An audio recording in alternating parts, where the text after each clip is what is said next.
In 1912, construction workers widening the marsh road outside Dunwell, Georgia uncovered a pit. 29 skeletons, their ribs shattered inward, skulls split with surgical precision.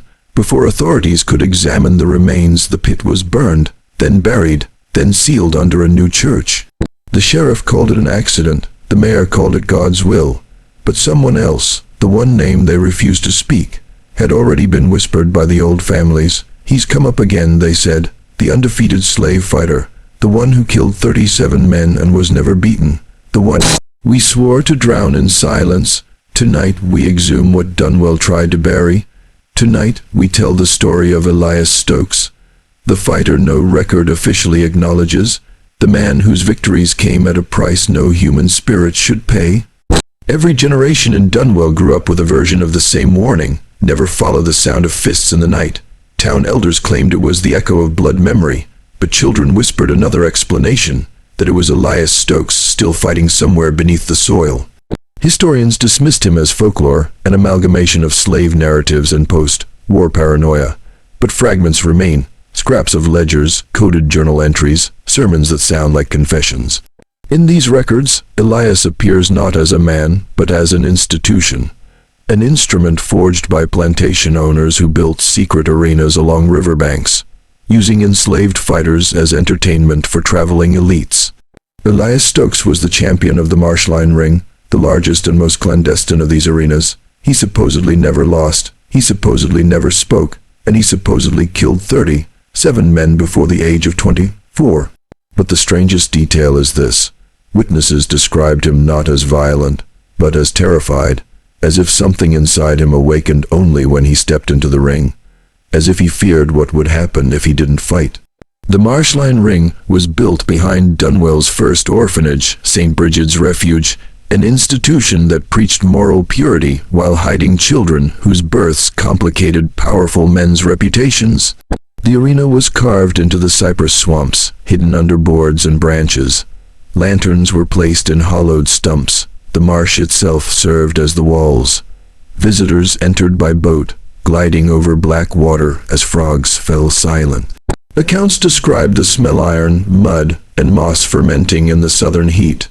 Spectators stood on planks slick with sweat and swamp mist, placing bets under their breath, while priests from St. Bridget's offered blessings that sounded more like curses. Elias was brought here at 13. He was not trained. He was not taught. He was triggered. Witnesses said that when the bell rang, Elias changed. His eyes unfocused, his breath deepened, and his fists moved with a rhythm that felt ancient, like he was remembering rather than learning. He didn't fight for survival. He fought as if compelled by some interior command, and when he killed, because Elias almost always killed, he didn't celebrate or collapse. He simply walked to the shadowed corner of the ring and trembled until handlers dragged him away. No one asked why. In 1884, a wealthy spectator named Ransom Thurlow vanished after a Marshline event. His empty skiff was found drifting near the ring, the oar snapped clean in two. Rumors spread that Elias had broken the oar, and Thurlow, after the match. But plantation doctors insisted they had sedated Elias immediately after the fight. Their logs state they found him tied to a post, unconscious, unable to stand. So who killed Thurlow, and why were his remains never found? Decades later, an unearthed confession from a St. Bridget's caretaker hinted that Thurlow sought to unlock the boy. Believing Elias's fighting trance could be harnessed, weaponized, he attempted what the caretaker called a ritual interrogation, a phrase that appears nowhere else in Southern archives. Whatever Thurlow tried to awaken inside Elias didn't respond with words. It responded with annihilation. After that night, the Marshline Ring became even more hidden. Attendance required invitations sealed with wax imprinted with a symbol, an eye split by a nail. The same symbol was later found carved into the rafters of St. Bridget's orphanage and drawn onto Elias's back in faint white scars. Something connected him to the church, something the priests pretended not to understand. St. Bridget's Refuge presented itself as a sanctuary for abandoned children, but archived expense sheets reveal large payments for medical restrainment devices, voice isolation chambers, and something labeled post-exertion tonics, purchased monthly from 1,879 to 1,896, the exact span of Elias's fighting career. Former orphans described the building as a maze of locked doors and forbidden wings. At night, they said they heard chanting inside the walls, monks reciting prayers no one was allowed to write down. In the basement, 2 rooms were permanently sealed with plaster. The children called them the drowned places. Elias lived in one of those sealed rooms for years. He wasn't allowed sunlight, he wasn't allowed mirrors, he wasn't allowed to speak to anyone except Father Creighton, a priest with a reputation for breaking stubborn spirits. But the strange thing is this: every orphan who shared a wall with Elias survived. The ones who didn't were the ones the priests took to help with Elias's conditioning.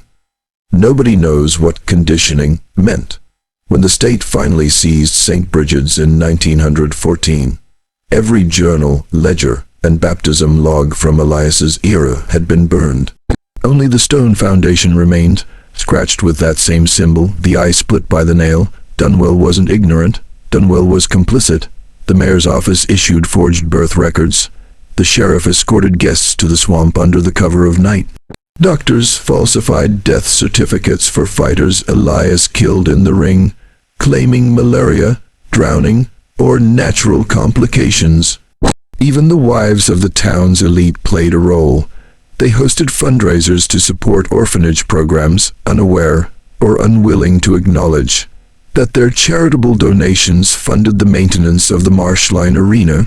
When Elias reached adulthood, whispers circulated that he had become too efficient, too reminiscent, words implying something deeper than skill, something ritualistic.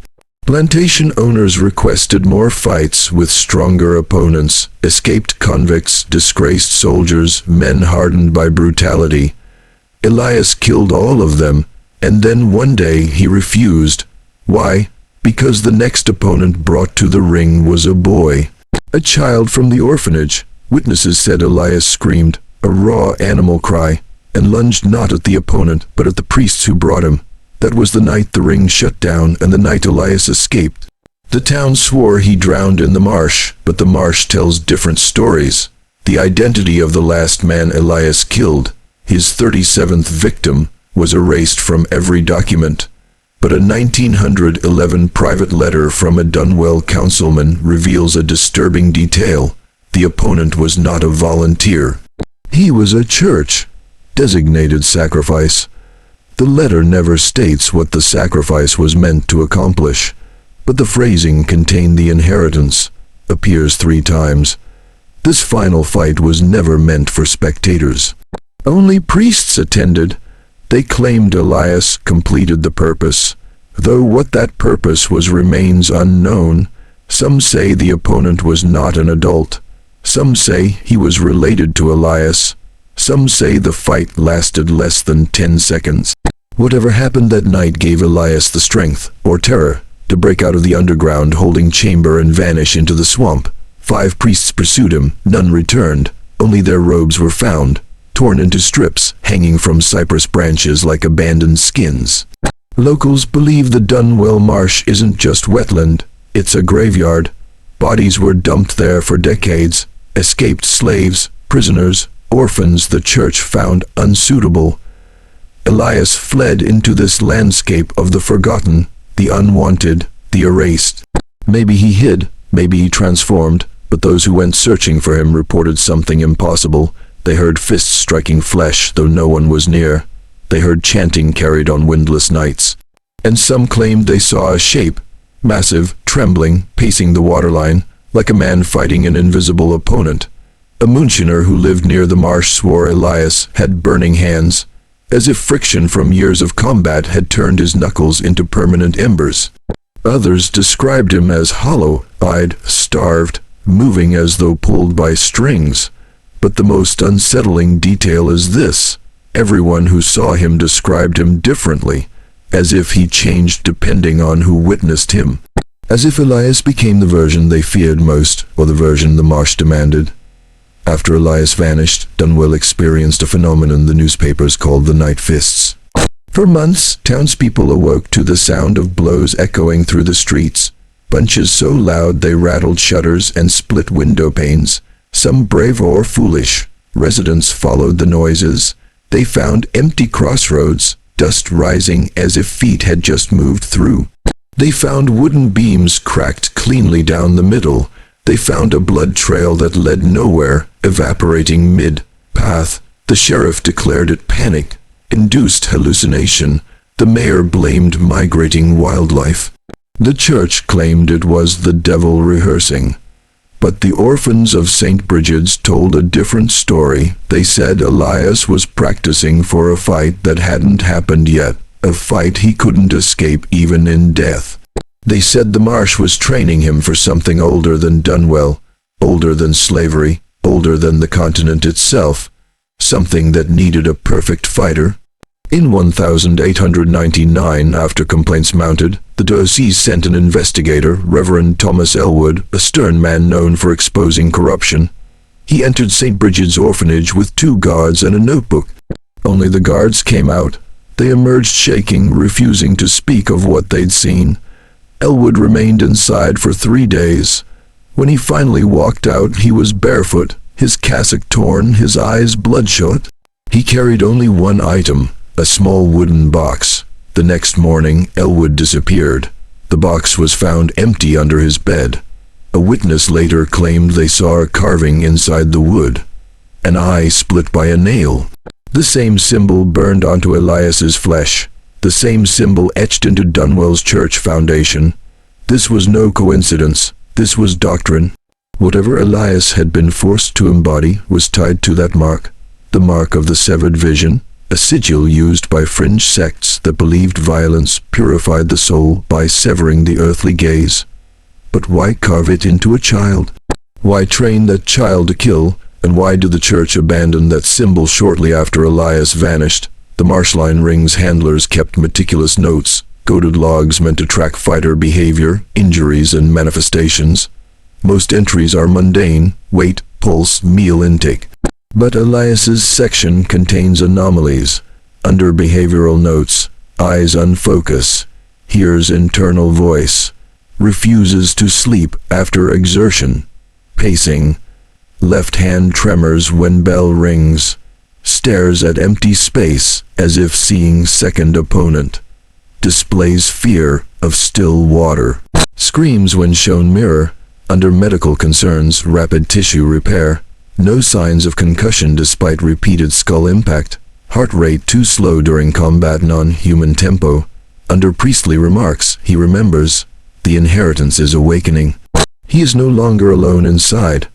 These logs suggest the church didn't merely force Elias to fight.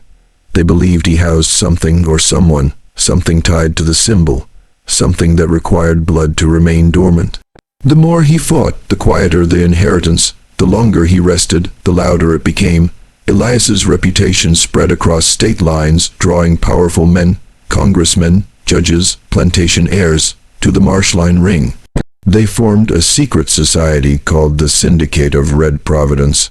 They believed Elias was a spiritual conduit, a vessel of inherited violence passed down from an unnamed African ancestor rumored to be a ritual champion, a fighter chosen by his tribe not for strength but for resilience against possession. The Syndicate wanted that resilience. They wanted to learn how to control it. They studied Elias as if he were an artifact, measuring every wound, every breath, every flinch. They theorized that the inheritance inside him could be extracted, transferred into soldiers, creating perfect warriors. A letter from one Syndicate member reads, "Elias is the key. When he fights, the force inside him sleeps. When he rests, it hungers. If we find what it wants, we can feed it, and then we can command it." But no one asked what would happen if that force chose to command them. In 1902, a fire consumed half of Dunwell. Official reports blamed lightning. Survivors told a different story. They said flames erupted from underground, bursting from the tunnels beneath St. Brigid's orphanage. They said they heard fists pounding the earth from below, followed by a scream so deep it vibrated through the soil. When the fire ended, the orphanage wing that housed Elias's sealed room lay in ashes. Yet the stone floor beneath that room was intact, and on it, burned as if by lightning, was that same sigil, the eye and the nail. The church called it a demonic manifestation. The town elders called it a reminder. But the orphans insisted it was Elias, trying to claw his way back into the world. A week later, 7 townspeople vanished, men who had served as ring spectators. Their bodies were never found, but their houses were left with cracked walls, as if struck from the inside by colossal force. In 1904, a group of railroad surveyors reported encountering a man deep in the swamp. He was enormous, shaking, muttering a single phrase, "Not my fight, not my fight, not my fight." When the men approached, he bolted with impossible speed. One surveyor claimed he saw his face clearly, scarred, terrified, eyes unfocused like a sleepwalker. Another swore his skin looked burned, as if his hands had been held over fire. The foreman reported the encounter to the sheriff, who dismissed it as hysteria. But that night, the sheriff quietly evacuated his family and fled Dunwell forever. Before leaving, he confided to a local, "If he's alive, if he's still fighting, then someone brought him back." That same night, a freight train struck something near milepost 7. The conductor described it as a man, or the memory of one. There was no body, only shattered metal and 2 deep fist-shaped dents in the front of the train. By 1906, the diocese had grown desperate to erase the legend of Elias Stokes. They sent an exorcist, Father Armand Duval, to cleanse Dunwell once and for all. Duval ordered the excavation of the marsh pit behind St. Bridget's. He believed Elias's remains, or something connected to him, were buried there. The workers dug for hours through mud that smelled like old blood. They found bones, hundreds of them arranged in a spiral pattern. Ribcage turned inward, skulls cracked as if crushed by fists, but none of the bones were Elias's. Duval panicked. He demanded the pit be burned. The workers complied. The fire burned for 3 days, emitting smoke that turned the sky the color of bruises. When the pit cooled, Duval approached the ashes. At the center, untouched by flame, he found a single handprint burned into the earth, large, human, angled downward, as if pushing something beneath the soil.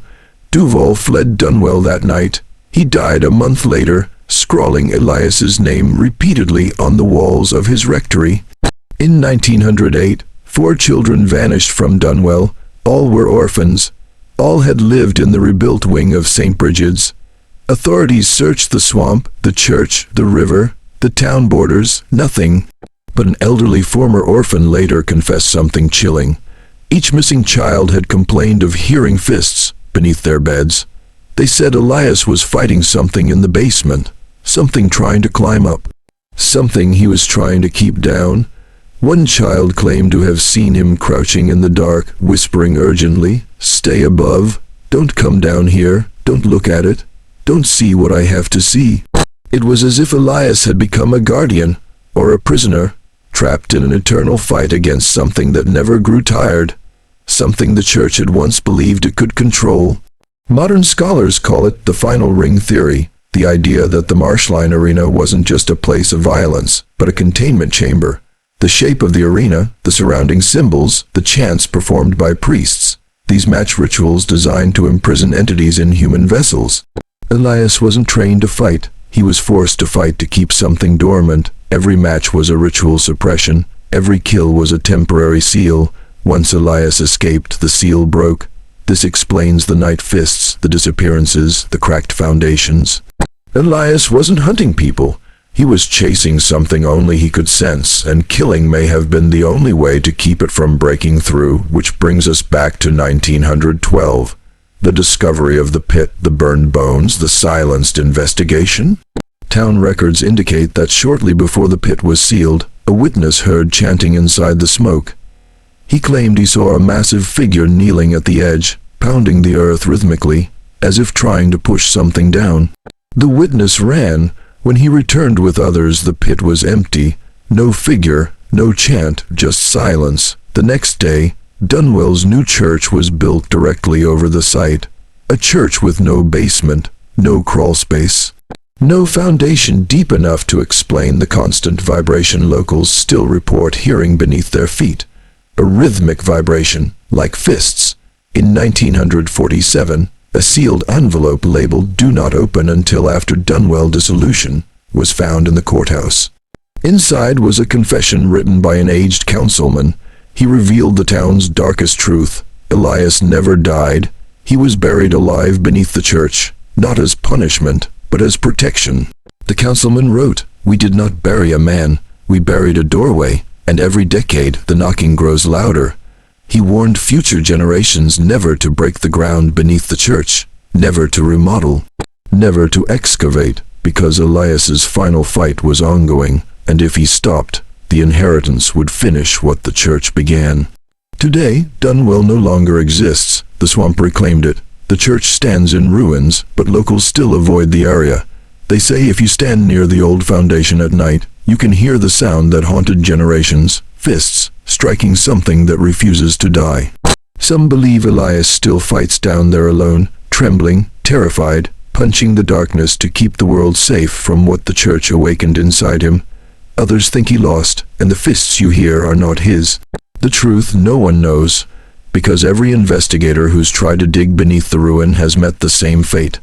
Sudden disappearance, tools split in half, ground burned black around the excavation site. Narrator V.